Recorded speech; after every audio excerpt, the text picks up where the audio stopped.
Hello everyone and welcome back to another math video. Today we're looking at the key features of quadratic graphs. Just a reminder, this is the normal version of this lesson. If you'd like the speedrun version, I will link that in the description below. All right, your 30-second recap starts now. This is what you have to know before you attempt this lesson. Here we go. Firstly, you should be able to find points on a graph and give them directions. For example, you should be able to tell me that C is located at 2, 4. You should be able to look at D and say 3, -3. E is located at -1, 0. And F is located at -1, 5. Got to know how to graph. Secondly, you should know about vertical graphs. You should be able to look at this line and say, oh, the equation of that line is x equals 7. X equals 7.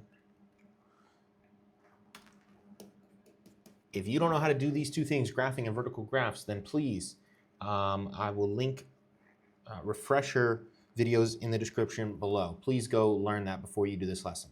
All right, here we go. So this is a graph of a quadratic, right? Quadratics are either a U shape or a upside down U shape. Some people say smiley face and frowny face, okay?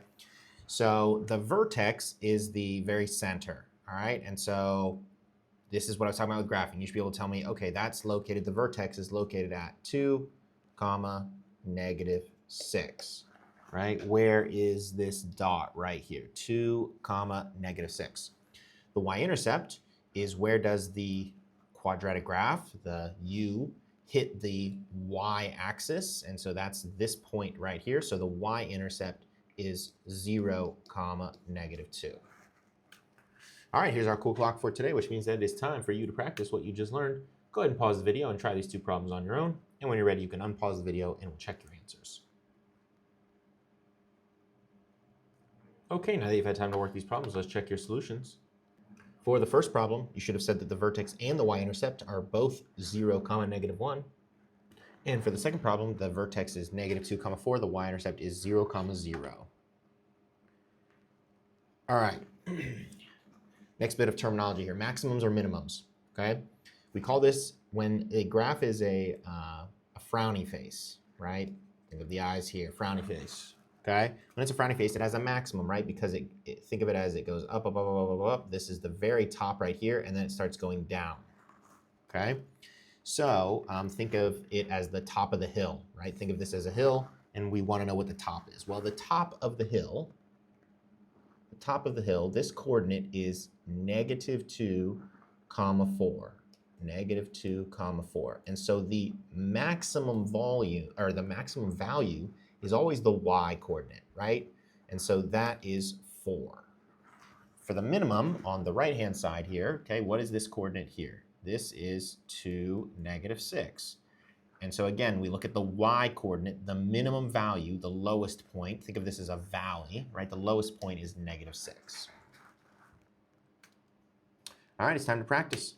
Go ahead and pause the video, try these on your own, and when you're ready, you can unpause and we'll check your answers.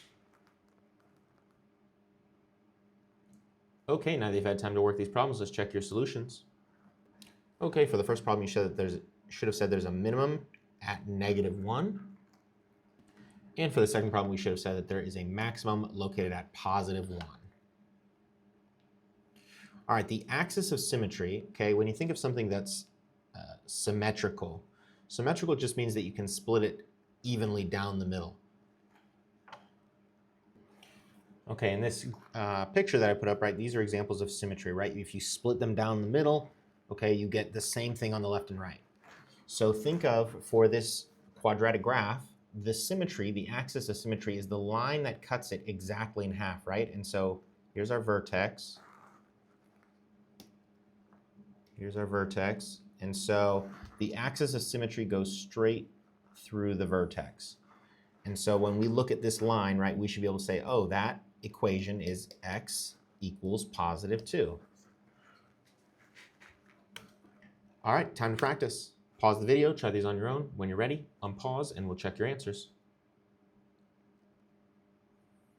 All right, now that you've had time to work these problems, let's check your solutions. Okay, for the first problem, you should have gotten x equals -1. And for the second problem, you should have gotten x equals 0. All right, that is it for today. I hope you all have a good morning, good afternoon, good evening, and good night.